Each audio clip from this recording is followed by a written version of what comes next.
कमर पाठमान सरळ, हातांची मुद्रा, डोळे बंद, लक्ष कपाळाच्या मध्ये. 3 वेळेस ओंकारचं उच्चारण. दीर्घ श्वास भरून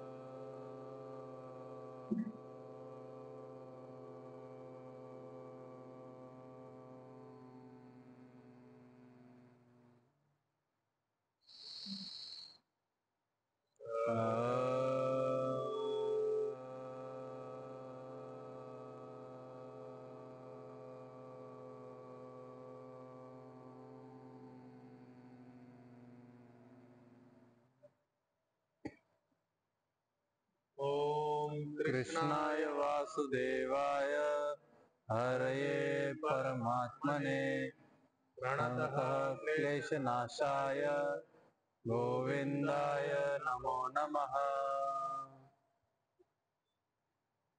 पहिल्यापासून आधी सगळ्या श्लोकांचं आत्तापर्यंत पारायण.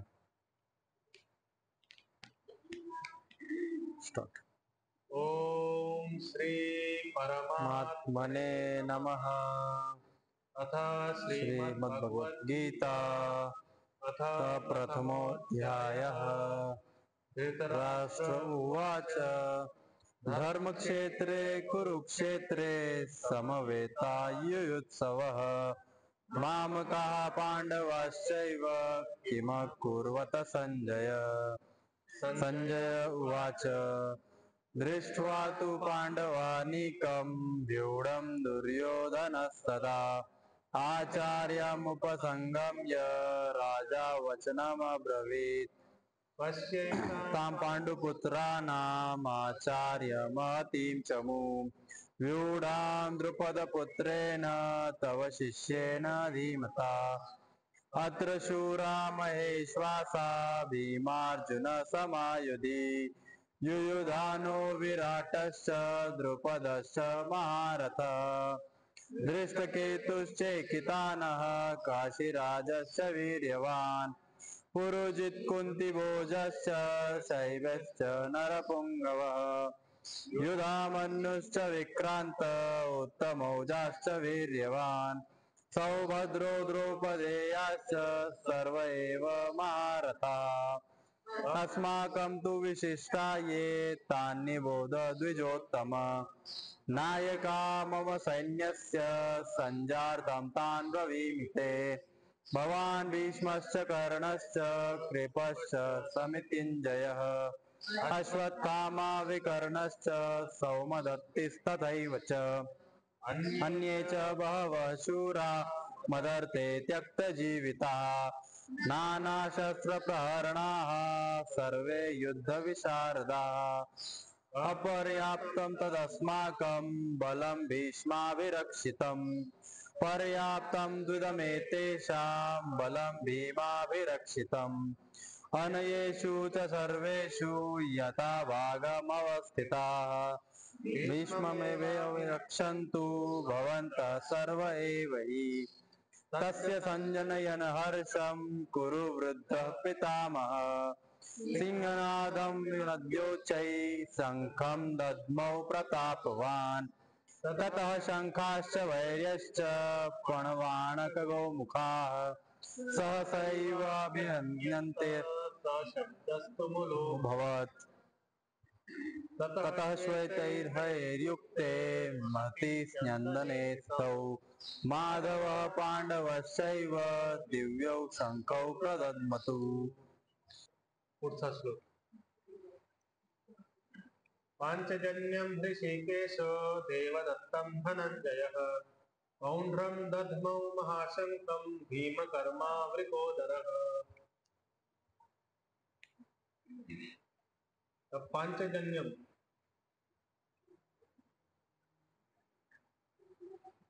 पांचजन्यम हा शंखचं नाव. ऋषिकेशो हा श्रीकृष्णजींचा विशेषण आहे, म्हणजे श्रीकृष्णजींना एक नाव आहे. देवदत्तम हा परत शंखचं नाव, आणि धनंजय अर्जुनचं नाव, धनांना जिंकणारा धनंजय. पांचजन्यम 5 वेळा उत्पन्न झालाय असं पांचजन्य. ऋषिकेश, ऋषिकेश मध्ये पण ऋषिक एक शब्द आहे. ऋषिक आणि ईश हे दोन्ही मिळून ऋषिकेश असा शब्द बनतो. तर त्याचा अर्थ होतोय की इंद्रियांना जिंकणारा असे श्रीकृष्ण, ज्यांनी सगळ्या इंद्रियांना जिंकले. 11 इंद्रिय आहेत, सगळ्या इंद्रियांना जिंकले. देवदत्तम हा नाव आहे शंखाचं, आणि धनंजय धनांना जिंकणार.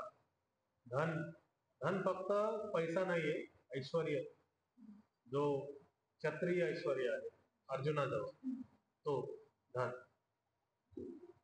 त्याच्यानंतर दुसऱ्या पंक्तीमध्ये पौंड्रम हा परत शंखाचं नाव.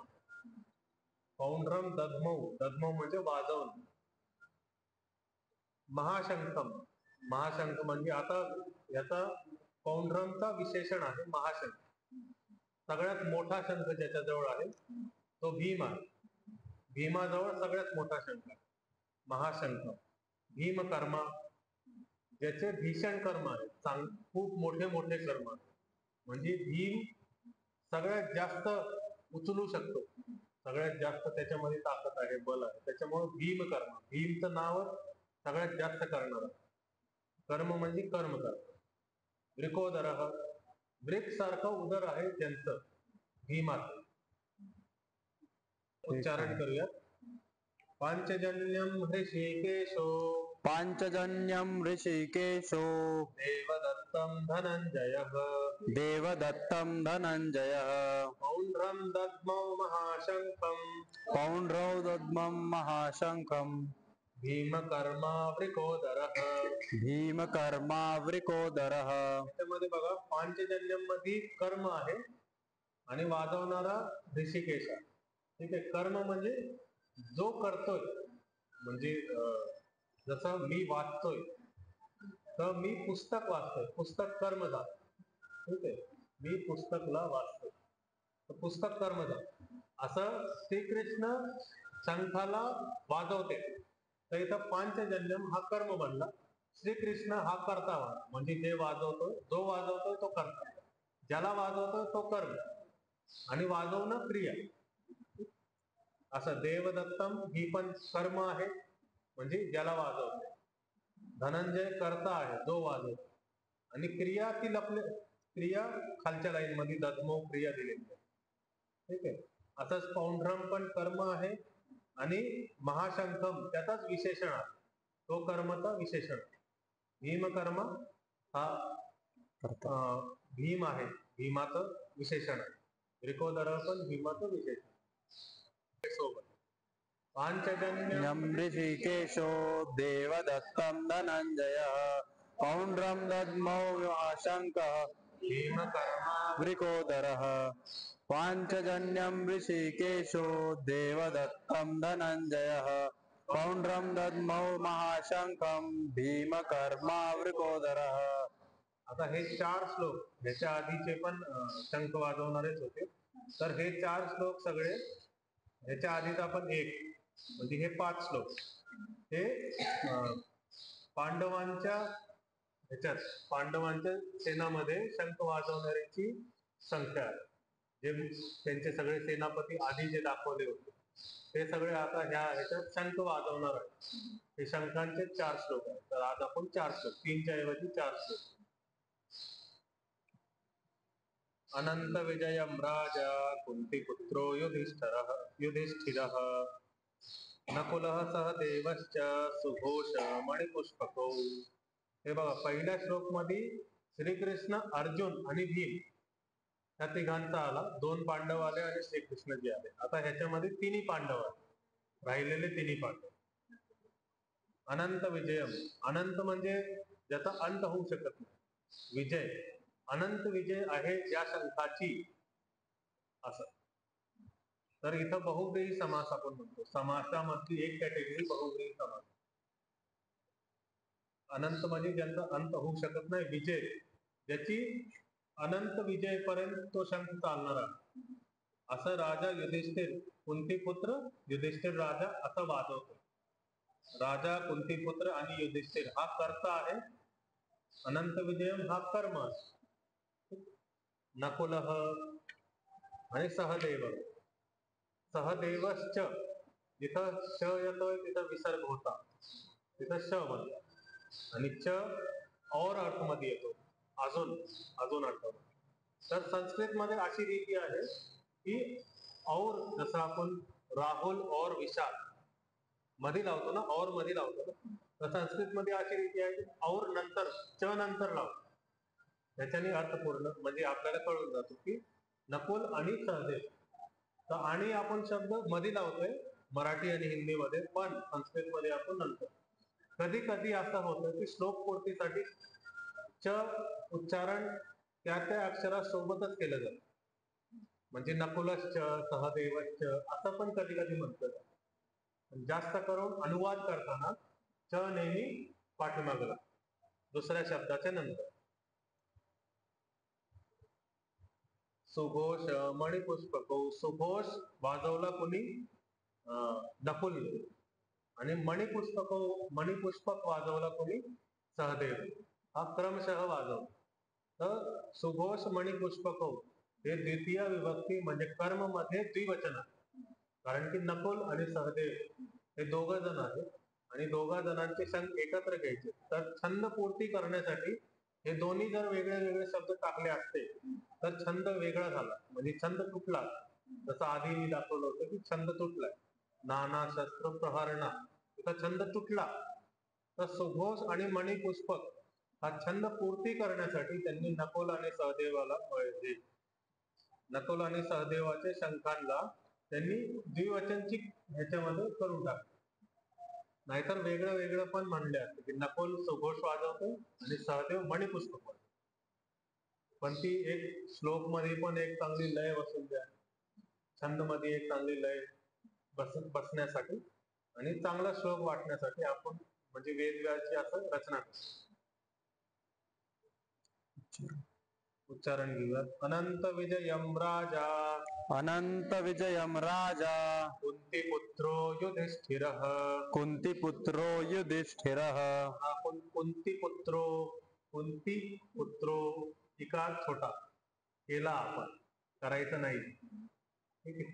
इकार मोठा करायचा, इथं इकार मोठा आहे. कुंतीपुत्रो, कुंतीपुत्रो, कुंतीपुत्रो आता कुंतीपुत्रो युधिष्ठिरः, कुंतीपुत्रो युधिष्ठिरः. नकुलः सहदेवश्च, नकुलः सहदेवश्च, सुघोष मणिपुष्पकौ. सुघोष मणिपुष्पकौ. सगळे सोबत म्हणूयात. अनंत विजयम राजा, कुंतीपुत्रो युधिष्ठिरः, नकुलः सहदेवश्च, सुघोष मणिपुष्पकौ. अनंत विजयम राजा कुंतीपुत्रो युधिष्ठिरः, नकुलः सहदेवश्च, सुघोष मणिपुष्पकौ. त्याच्यानंतर आता हे दोन श्लोक कंटिन्यू, ह्याच्यामध्ये शंखांचं नाव नाही, पण जो वाजवतोय सेनापती त्याचंच नाव. काश्यश्च परमेश्वासः, शिखंडी च महारथः, धृष्टद्युम्नो विराटश्च, सात्यकिश्च पराजितः, द्रुपदो द्रौपदेयश्च, सर्वशः पृथिवीपते, सौभद्रश्च महाबाहु, शंखान् दद्मो पृथक् पृथक्. आता काश्यश्च, काश्यश्च म्हणजे काशीराज, काशीचा राजा काशीराज. परमेश्वास, काशीराजचा हा विशेषण, परमेश्वास म्हणजे ज्याच्याकडे सगळ्यात श्रेष्ठ धनुष आहे तो काशीराज. परम ईश्वास अस्ति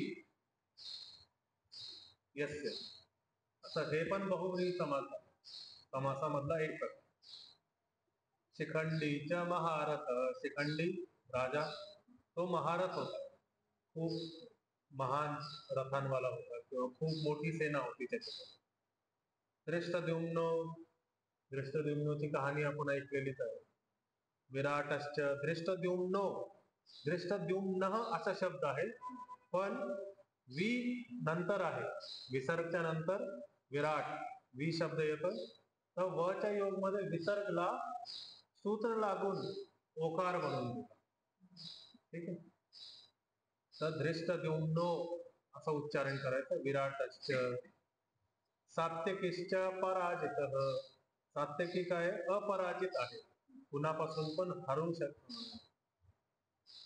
नाही, म्हणजे त्याला कोणी पण जिंकू शकत नाही. अपराजित सात्यकी ला कोणी जिंकू शकत नाही. चला उच्चारण घेऊयात. काश्यश्च परमेश्वासः, काश्यश्च परमेश्वासः, शिखण्डी च महारथः, शिखण्डी च महारथः, धृष्टद्युम्नो विराटश्च, धृष्टद्युम्नो विराटश्च, सात्यकीश्चापराजितः. सात्यकीश्चापराजितः. इथं उच्चारण करताना सात्यकीश्चा लगेच उच्चारण करतो. सात्यकीश्चा पराजित तर उच्चारण होईल, नाही तर चच उच्चारण, चा उच्चारण नाही. या सगळ्या शब्दांमध्ये करतात आहे, सगळे श्लोक वाजवणारे आहेत त्याच्यामुळे करतात आहे. ठीक आहे, आणि ह्यांची क्रिया कर्ता असल्यावरती त्याची क्रिया पाहिजे, तर कर्ताची क्रिया शेवटी दिलेली आहे. दधमुह क्रिया शेवटी दुसऱ्या 18व्या श्लोक. द्रुपदो द्रौपदेयाश्च सर्वशः पृथिवीपते, सौभद्रश्च महाबाहु शंखान दधमु पृथक पृथक. द्रुपद हा द्रुपद राजा. इथं पण बघा पुढं द आहे त्याच्यामुळे इथं विसर्गला परत ओकार. म्हणजे काही शब्द आहे द व असे भरपूर शब्द आहे, अक्षर आहेत, तर जे विसर्गच्या पुढे आल्यानंतर तिथं ओकार होणार. एवढ्या डीप मध्ये जाणार नाही, पण फक्त समजून घ्या. तिथं विसर्ग होता, द्रुपदः असा शब्द होता, पण त्याला ओकार नाही, तो उच्चारण पण तसाच येतो. आणि द्रौपदेयाश्च, द्रौपदेया 5 द्रौपदीचे 5 मुलं. सर्वशः सभी प्रकार से, पृथ्वीपते म्हणजे सर्वशः सगळीकडून, सगळे मिळून. हे कोण कोण वरती आलेले सगळे, आणि खाली पण एक नाव आहे. पृथ्वीपते कोणाला म्हणतोय आपण? पृथ्वीपते आहे धृतराष्ट्र. संजय धृतराष्ट्रला सांगतोय ना, तर हे पृथ्वीपते हे बघा पांडव कसे वाजवते असं सांगतो. तर सर्वशः सगळे मिळून असे वाजवतो. पृथ्वीपते संबोधन मध्ये आहे, पृथ्वीपती शब्द आहे तो संबोधन मध्ये पृथ्वीपते असं म्हणतात. जसं हरी तर हरे, संबोधन मध्ये हरे, हरे कृष्णा हरे राम हरे. तर हरे हा शब्द संबोधन मध्ये आहे, हरे कृष्णा हरे राम. सौभद्रश्च महाबाहु, सौभद्र सुभद्राचा पुत्र अभिमन्यू, महाबाहू त्याच्या खूप लांब लांब बाहू होते. तसं सुभाषचंद्र बोसच्या बद्दल पण सांगितलं जातं, खूप जानूपर्यंत गुडघ्यापर्यंत बाजू येते, तसं महाबाहू. शंखान, शंखान म्हणजे कर्म मध्ये बहुवचन आहे. शंखान हा कर्म आहे, जो काय वाजवतो? शंख वाजवतो. शंख खूप सारे शंख वाजवतो, हे सगळे खूप सारे शंख वाजवतो. दधमुह हा पण बहुवचनची क्रिया आहे. दधमुह पृथक पृथक सगळे वेगळे वेगळे, वेगळे वेगळे जरी वाजवत असले तरी आवाज सगळ्यांचा एकत्र मिळून. पृथक पृथक हा अव्ययी पद आहे, याचा कधीच रूप चालत नाही. पृथक शब्द हा नेहमी असत राहतो कोणत्या पण काळामध्ये, चाहे तो भूतकाळ असो, भविष्यकाळ असो किंवा वर्तमान काळ. द्रुपदो द्रौपदेयाश्च, द्रुपदो द्रौपदेयाश्च, द्रौपदेयाश्च असं म्हणायचं, द्रौपदेयाश्च नाही, द्रौपदेयाश्च. द्रुपदो द्रौपदेयाश्च, द्रुपदो द्रौपदेयाश्च, सर्वशः पृथ्वीपते. सर्वशः पृथ्वीपते. पृथ्वीमध्ये एक छोटा इकार आहे, थ मध्ये छोटा इकार आहे, व मध्ये मोठा इकार आहे. तर थ ला छोटा इकार म्हणायचा, म्हणताना व ला मोठा उच्चार करायचा. सर्वशः पृथ्वीपते. सर्वशः पृथ्वीपते. सौभद्रश्च महाबाहु. सौभद्रश्च महाबाहु. शंखान् दद्मुः पृथक् पृथक्. शंखान् दद्मौ पृथक् पृथक्. दद्मुः पृथक् पृथक्. दद्मुः पृथक् पृथक्. सगळे सोबत. द्रुपदो द्रौपदेयाश्च सर्वशः पृथ्वीपते. सौभद्रश्च महाबाहु. शंखान् दद्मुः पृथक् पृथक्. द्रुपदो द्रौपदेयाश्च सर्वशः पृथ्वीपते. सौभद्रश्च महाबाहु. शंखान् दद्मुः पृथक् पृथक्. हे वरचा श्लोक आपला एकदा पूर्ण उच्चारण राहिलेला आहे. काश्यश्च परमेश्वासः शिखंडी च महारथः. धृष्टद्युम्नो विराटश्च सात्यकीश्चापराजितः. काश्यश्च परमेश्वासः शिखंडी च महारथः. धृष्टद्युम्नो विराटश्च सात्यकीश्चापराजितः. आता ह्या 4 श्लोकांमध्ये कृष्ण आणि अर्जुनाचा दिव्य शंख वाजवला. दिव्य शंख वाजवल्यानंतर आता त्या शंखांचे नाव पांचजन्य. हे कोणी वाजवलं? श्रीकृष्णाने. दिव्य शंख होता, पण त्याचं नाव काय आहे हे याच्यामध्ये सांगितलंय. देवदत्त नावाचा शंख होता, हा अर्जुनाने वाजवला. आता याच्यामध्ये ऋषिकेश जो ईश आहे, ऋषिक म्हणजे इंद्रिय सांगितलंय. 11 इंद्रिय जे आहेत ते 11 इंद्रिय म्हणजे पंच कर्मेंद्रिय, पंच ज्ञानेंद्रिय आणि एक मन, उभयेंद्रिय म्हणतो त्याला. तर एक मन आणि 10 इंद्रिय असे 11 इंद्रिय मोजले जातात. 10 मधले पंच कर्मेंद्रिय म्हणजे हात, पाय, वाणी, वाक, आणि जिथून आपण मल विसर्जित करतो ती एक जागा, आणि जिथून संतान उत्पत्ती होती ती एक जागा. तर असे कर्मेंद्रिय आहेत. ह्या इंद्रियांनी आपण कर्म करतो. मोटर सेन्सर्स म्हणतात त्याला. आणि एक आहे ते ज्ञानेंद्रिय. डोळे, कान, नाक, जिव्हा आणि त्वचा हे आहेत ज्ञानेंद्रिय. यांना सेन्सरी ऑर्गन्स म्हणतो. आणि याच्या पाठीमाग याचे जे विषय आहेत, तर ते जे विषय असतात, हे डोळ्यांचे विषय आहेत दृष्टी, कानांचा विषय आहे आवाज, जिभेचा विषय आहे चव, तसंच त्वचाचा विषय आहे स्पर्श. असे वेगळे वेगळे यांचे विषय आहेत. या सगळ्या विषयांवर आणि त्या कर्म इंद्रियांवर ज्यांनी जय प्राप्त केलाय असे ऋषिकेश आहेत. त्याचे ईश्वर आहेत. आणि असं म्हणतात की आपल्यामध्ये पण प्रत्येक माणसामध्ये जो अनुभव करणारा आहे तो कृष्णच आहे. आपल्या ह्या इंद्रियांद्वारे जो त्याचा अनुभव करतोय किंवा जो त्याचा सुख भोगतोय तो कृष्णच आहे. का? त्याचेच अंश आपण आहोत. मग त्याचे अंश असल्यामुळं आपण भोगतोय हे इंडिव्हिज्युअलिटी मध्ये, पण आपले द्वारा त्यांना पण भोग जातोय. मग त्यांना कसला भोग गेला पाहिजे? हा डोळ्याने पाहताना आपल्या मनामध्ये विचार पाहिजे. त्याच्यामुळे याच्यामध्ये सांगितलंय की त्यांना भोग जातोय. तर डोळ्याने पाहताना जर आपण चुकीचं पाहतोय तर भोग कोणाला जातोय? कृष्णाला जातोय. आपण काय भोग लावतोय कृष्णाला? कानाने जे आपण ऐकतोय, आपण काय भोग लावतोय कृष्णाला? वाक बोलताना पण आणि चव घेताना पण आपण काय भोग लावतोय कृष्णाला? आपण काय कर्म करून घेतोय त्याच्याकडून? असं सांगितलंय सकारात्मक राहण्यासाठी.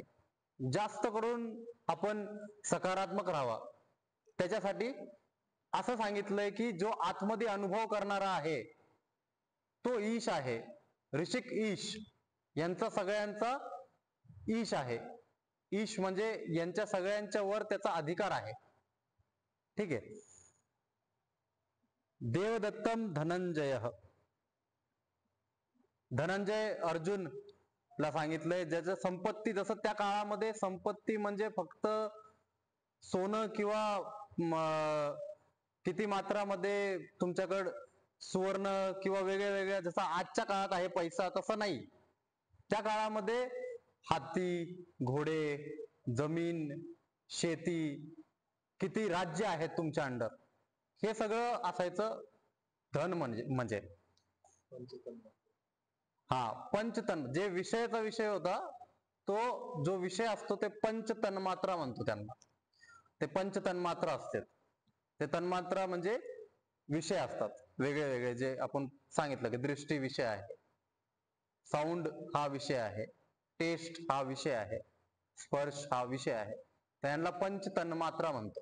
तन्मात्रा बघा, व्याकरण दृष्ट्या जर तन्मात्राला तोडलं, तन म्हणजे तत्, तत् म्हणजे जो दुसरा त आहे, चा नकार म्हणलाय मच्या संयोगामध्ये, म्हणजे म पुढं आहे त्याच्यामुळे चा नकार झाला, सूत्र आहे ते. तर तन्मात्र, तन्मात्र म्हणजे त्याचा, मात्र, मात्र म्हणजे भाग, त्याचा भाग. कुणाचा भाग? इंद्रियांचा भाग, 11 इंद्रियांचा भाग, हिस्सा. म्हणजे डोळ्यांनी आपण फक्त दृष्टीच पाहू शकतो, त्याच मात्र तेवढंच आहे ते. डोळ्याने आपण ऐकू नाही शकत, कानाने आपण पाहू नाही शकत, तर त्याच्यामुळे त्याला तन मात्र म्हणलंय. त्याचाच मात्र तेवढंच आहे असं. ठीक आहे. त्याच्यानंतर जे पुढचे 3 श्लोक आहेत त्याच्यामध्ये अनंत विजयम नावाचा शंख कुंतीपुत्र युधिष्ठिरांनी वाजवला आणि नकुल सहदेवनी, सुघोष आणि मणिपुष्पक नावाचा शंख वाजवला. हे सगळं संजय सांगतायत धृतराष्ट्रला. पुढं आहे पृथ्वीपते, जे 18व्या श्लोक मध्ये पृथ्वीपते आहे, तिथं हे राजन म्हणून सांगतायत की हे सगळे पहा वाजवतायत. आणि ह्या आवाजाने एवढा मोठा कोलाहल झालाय, जे इथंच सांगितलंय. शंखान दधमू पृथक पृथक. याच्यानंतर याच्या उल्लेखात असं सांगितलंय की कोलाहल खूप मोठा झाला आणि त्या कोलाहलमुळं हे सगळे एकदम एनर्जी यांची जी वाढलेली होती ही सगळी डाऊन झाली. कोणाची? कौरवांची. आणि पांडवांचे ह्या शंखाच्या नाद ऐकून संजयने धृतराष्ट्रला एक ठाम असं सांगितलं की तुम्ही त्या काळामध्ये जर थांबवलं असतं, जर द्यूत क्रीडा थांबवली असती, जर तुम्ही त्यावेळेस तुमच्या मुलांना समजवलं असतं, फटकारवलं असतं थोडस, तर आत्ता ही क्लिअर दिसतंय, तुम्हाला ऐकू येते ह्या सगळ्या गोष्टी, की इथं यांच्या शंखांचा नाद किती पॉवरफुल आहे आणि किती पॉझिटिव्ह आहे, की यांनी असं कन्फर्म करून टाकलं की हेच जिंकणार येतं. एवढ्या चांगल्या पद्धतीने यांनी शंख वाजवले आणि एवढ्या चांगल्या पद्धतीने एवढं सांगितलं यांनी की आता हेच जिंकणार आहेत असं कन्फर्म झालंय. आणि ते हटकून फटकरून संजय त्यांना सांगतो की तुम्ही का नाही थांबवलं, आता पहा तुमच्यामुळं तुमचे मुलं सगळ्यांचा कुरुवंशचा नाश होणार.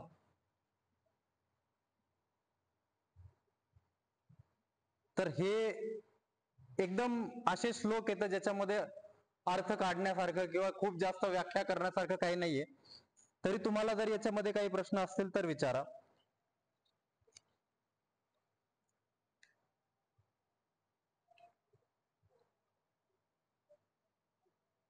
सगळ्यांचे नावच आहेत, पृथ्वीपते, सौभद्र, शिखंडी, दृष्टद्युम्न, सगळे नावच आहेत. आणि आधी पण हे नाव आपण घेतलेले आहेत.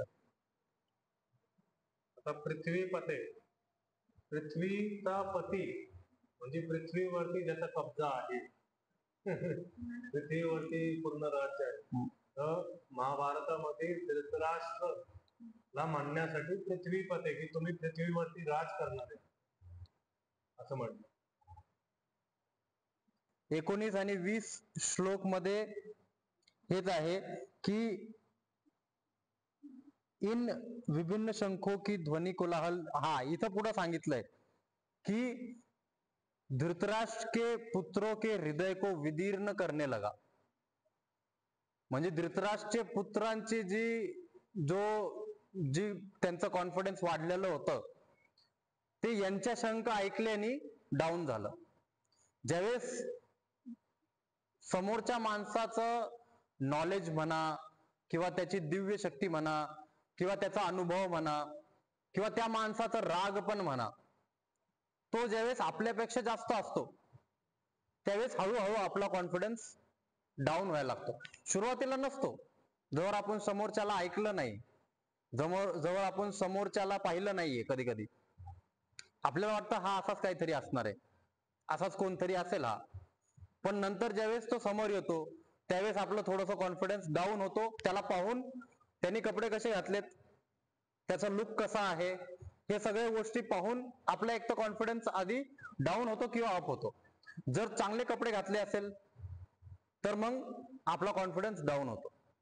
जर त्यांनी कपडे चांगले नाही घातले तर आपला कॉन्फिडन्स एकदम वाढतो. आणि याच्यामध्ये काय सांगितलं की जे 5 घोडे होते ते श्वेत एकदम पांढऱ्या कलरचे, त्याच्यावर सांगतानी श्रीकृष्ण बसलेत आणि त्याच्यावर कपिध्वज आहे, हनुमान स्वयं आहेत. हे सगळं दाखवतानी सांगतानी हे जेव्हा दिसतंय यांना तर यांचा भीष्माचा पण द्रोणाचार्याचा पण आणि सगळ्या कौरवांचा कॉन्फिडन्स लो होतो. कशामुळे होतो? हे सगळ्या मोठ्या मोठ्या गोष्टी पाहून, कपिध्वज पाहून, कृष्ण पाहून आणि यांचे श्वेत ध्वज म्हणजे तो आधी व्हिज्युअल पाहून तर कॉन्फिडन्स यांचा डाऊन झाला. त्याच्यानंतर शंख वाजवले वरून, पहिला दिव्य शंख, त्याच्यानंतर बाकीच्यांच्या सगळ्यांचा शंख. त्यांचं ज्यावेळेस कौरवांचा ज्यावेळेस उल्लेख चालू होता त्यावेळेस नगाडे, ढोल हे सगळं होतं. पण यांच्यामध्ये कशाचाही उल्लेख नाहीये, फक्त शंखांचा उल्लेख आहे. फक्त सगळ्यांचे इंडिव्हिज्युअल शंख वाजवले, त्याच्यातून त्यांची दिव्यता कळते. एखादा खूप बडबड करतोय, काही पण बडबड करतोय, पण समोरच्या माणसाने बरोबर पॉइंट टू पॉइंट सगळ्या गोष्टी ठेवल्या आणि त्याला स्टॉप केलं. यांनी फक्त शंख वाजवले आणि त्यांनी सगळे नगाडे, ढोल, ताशे सगळं वाजवलं. त्यांची एनर्जी वर झाली, त्यांचा कॉन्फिडन्स वर झाला. पण ज्यावेळेस हे समोर आल्यानंतर यांनी ज्यावेळेस आपली गोष्ट दाखवली, स्वतःच इमेज दाखवली, त्यावेळेस समोरचा माणूस डाऊन झाला. हे पुढच्या श्लोक मध्ये आहे. ठीक आहे. आणि त्याच्यानंतर मग ज्यावेळेस अर्जुन उवाच 21व्या श्लोक पासून चालू होतं तिथं मग त्याचं डिप्रेशनचा फेज आहे. सगळा शेवटीपर्यंत सगळा डिप्रेशनचा फेज आहे. अर्जुन का डिप्रेशन मध्ये गेला, काय काय गोष्टी त्याच्यासोबत घडल्या, त्या गोष्टी आपल्यासोबत पण होतात. तर याच्यामध्ये असं खूप काही सांगण्यासारखं नाहीये. पण तरी जर तुम्हाला काही प्रश्न असतील इंद्रियांच्या विषयी, इंद्रिय एक आहे, एक शब्द आहे वृकोदर. वृकोदर म्हणजे मोठा उदरवाला, भीम, जो खूप खाऊ शकतो काही पण, असा वृकोदर हा शब्द आहे. आणि दुसरा शब्द जो आहे तो ऋषिकेश, म्हणजे इंद्रियांवर जो ईश्वर आहे, असं ऋषिकेश. तर 19वा श्लोक आहे, सघोषो धार्तराष्ट्राणां हृदयानि व्यधारयत् नभश्च पृथिवीं चैव तुमुलो व्यनुनादयन्. एकदम चांगले शब्द आहेत. व्यधारयत, व्यनुनादयन, बघा सिंक्रोनाइज होतंय. जसं आपण राईम्स म्हणतो इंग्लिश मध्ये, राईम्स एकाच्या पाठीमध्ये, तसं व्यधारयत, व्यनुनादयन. सघोषो म्हणजे जे शंख वाजवले त्याचा घोष, सघोष. तो शब्द धार्तराष्ट्रांना, कोणासाठी? धार्तराष्ट्रांसाठी धार्तराष्ट्र म्हणजे धृतराष्ट्राचे अपत्य सगळे, त्यांची पूर्ण सेना धार्तराष्ट्रांना. जसा सौभद्र शब्द बनला तसा धार्तराष्ट्र शब्द बनला. धृतराष्ट्राचा अपत्य, सुभद्राचा अपत्य सौभद्र, धृतराष्ट्राचा अपत्य धार्तराष्ट्र. या अपत्य सूत्रामध्ये काय होतं की जेव्हा अपत्य सूत्र लागतो तेव्हा जो पहिला अक्षर आहे धी, सु, हो हा मोठा अवकार आणि आकार बनून, म्हणजे याच्यामध्ये दीर्घता येऊन जाते. धार्तराष्ट्र हृदयाने धार्तराष्ट्रांच्या म्हणजे धृतराष्ट्र पुत्रांच्या हृदयामध्ये व्यदारयत चांगली विदारणा पैदा केली, खूप असे दरार, कंकपी पैदा केली. व्यदारयत नभश्च पृथ्वींचैव, आणि नभ, नभ म्हणजे आकाश, पृथ्वी तलावरती पण, चैव तुमुलो भवत म्हणजे नभ आणि आकाश मध्ये असा गुंजत होता तो आवाज की त्यांच्या हृदयांमध्ये कंपन पैदा झाले. उच्चारण घेऊया. तर पृथ्वीमध्ये नभमध्ये कर्म आहे, ठीक आहे, हृदयाने कर्म आहे. धार्तराष्ट्रानाम हा षष्ठी विभक्ती संबंधला दाखवतो, पुत्रांच्या संबंधला दाखवतो. स कर्ता आहे, स म्हणजे घोष शब्द, शंखामधून निघालेला शब्द, त्याला पण आपण स म्हणतो, घोष कर्ता म्हणतो. तुमुलो, तुमुलो म्हणजे शब्द ते भयानक आवाज. तुमुलो एकदा शब्द आधी पण आला होता, तर भयानक आवाज आला. यनुनादयन नाद केल्यानंतर, नाद करताना म्हणजे शंखांचा नाद करताना असा अर्थ. सघोषो धार्तराष्ट्राणाम, सघोषो धार्तराष्ट्राणां हृदयानि व्यदारयत, हृदयानि व्यदारयत.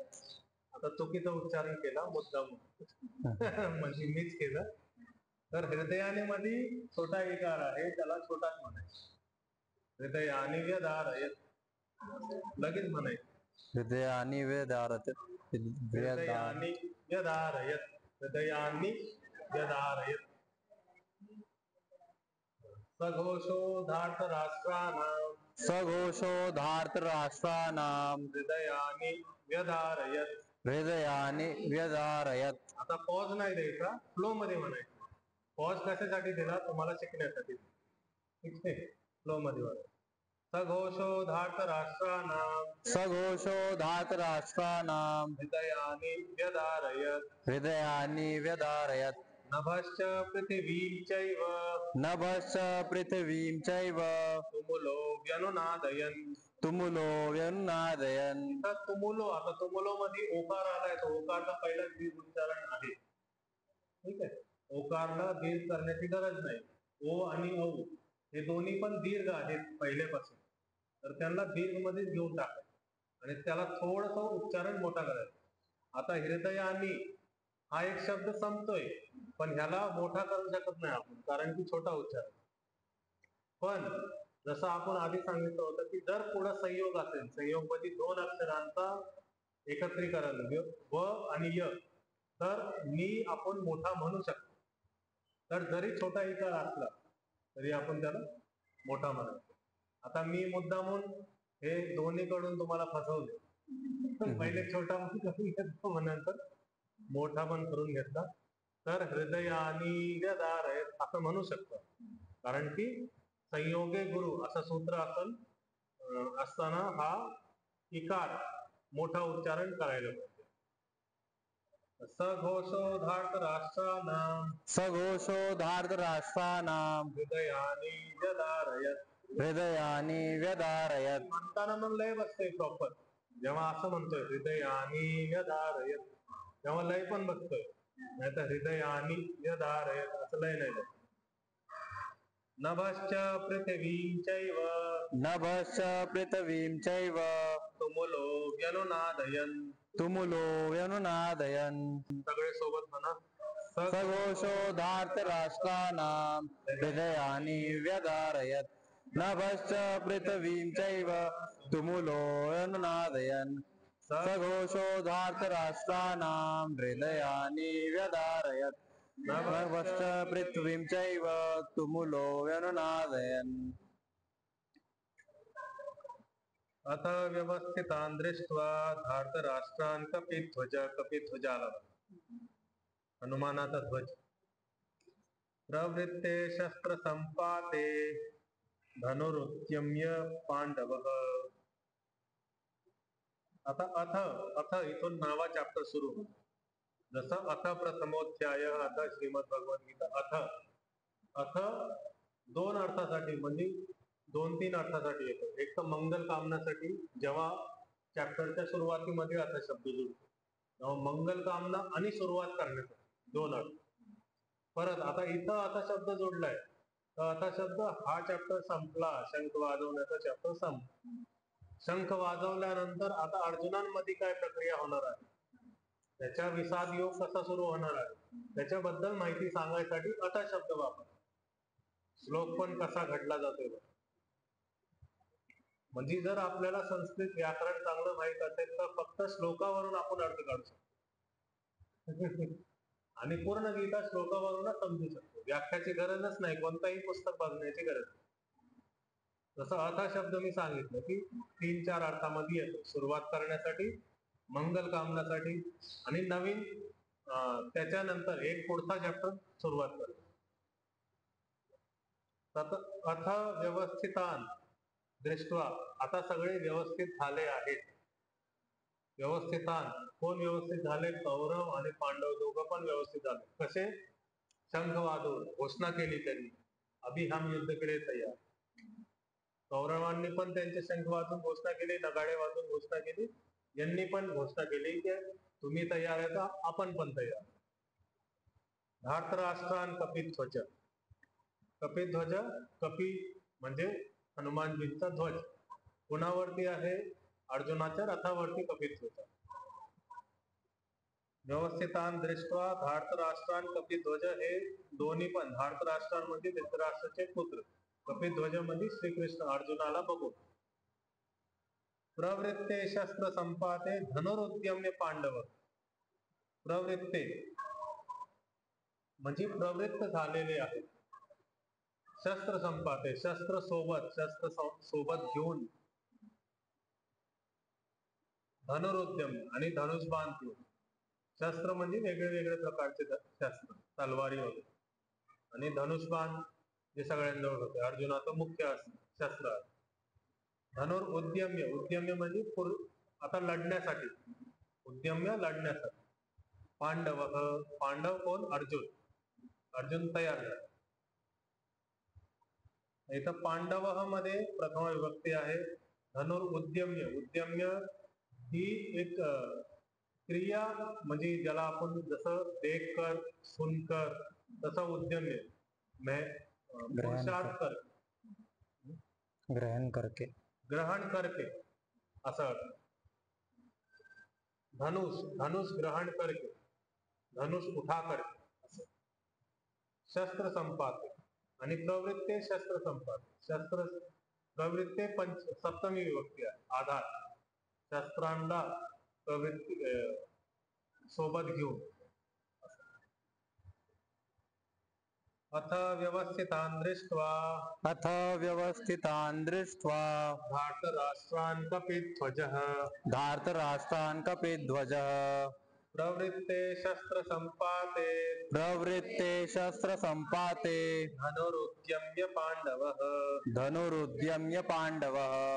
आता बघा, हे पहिली पंक्ती, ऋषिकेशम तदा वाक्यम इदमाह महीपते सेनयोर उभयोर मध्ये रथम स्थापय मेच्युत. हे 2 पंक्ती आहेत. तर छंदामध्ये एक सांगितलं होतं मी, 2 पादांच्या मध्ये विराम असतो. तर इथं 2 पाद झाले.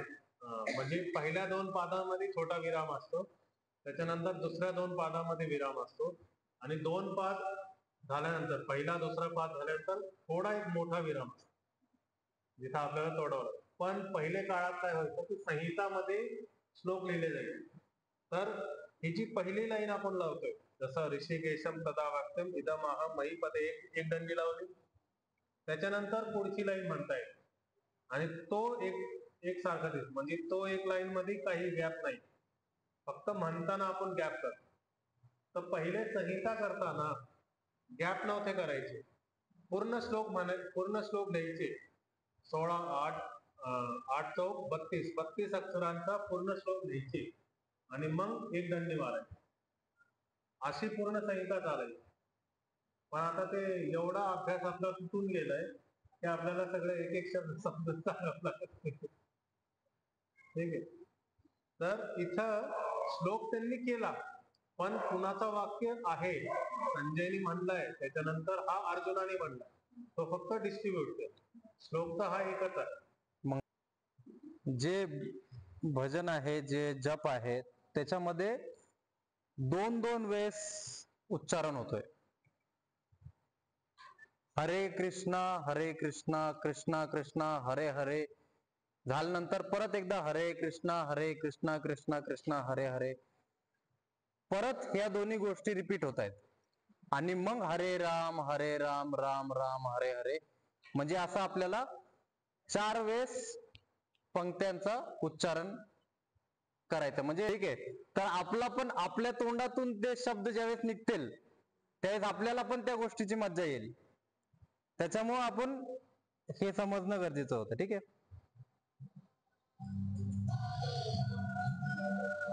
राम राम हरे हरे कृष्णा हरे कृष्णा कृष्णा कृष्णा हरे हरे हरे कृष्णा कृष्णा कृष्णा हरे हरे हरे कृष्ण हरे राम राम राम हरे हरे हरे राम राम राम हरे हरे कृष्णा कृष्णा कृष्णा हरे हरे कृष्णा कृष्णा कृष्णा हरे हरे हरे राम राम राम हरे हरे हरे राम राम राम हरे हरे हरे कृष्णा कृष्णा कृष्णा हरे हरे हरे कृष्णा कृष्णा कृष्णा हरे हरे.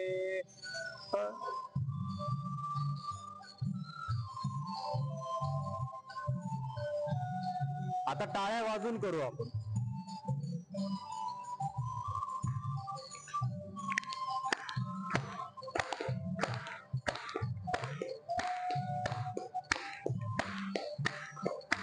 हरे राम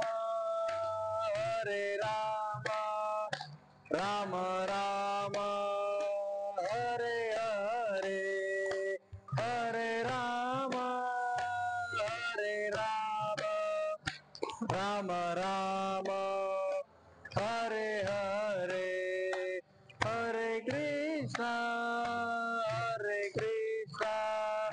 कृष्णा कृष्णा हरे हरे हरे कृष्णा कृष्णा कृष्णा हरे हरे हरे राम राम राम हरे हरे हरे राम राम राम हरे हरे हरे कृष्णा कृष्णा कृष्णा हरे हरे हरे कृष्णा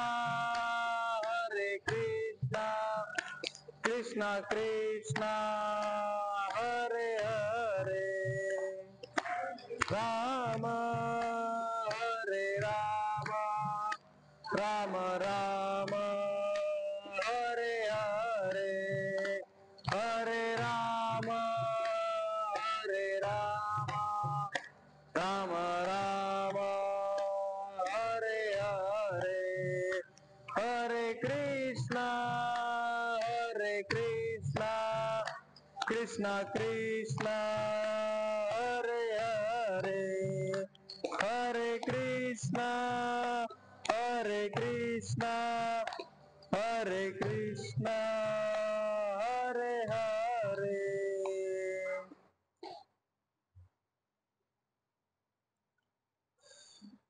शांती पाठ घेऊ.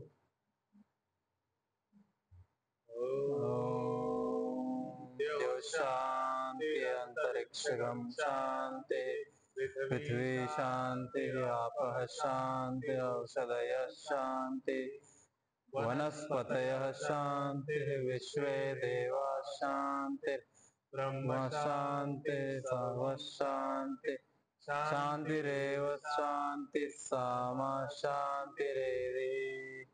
ओम शांति शांति शांति.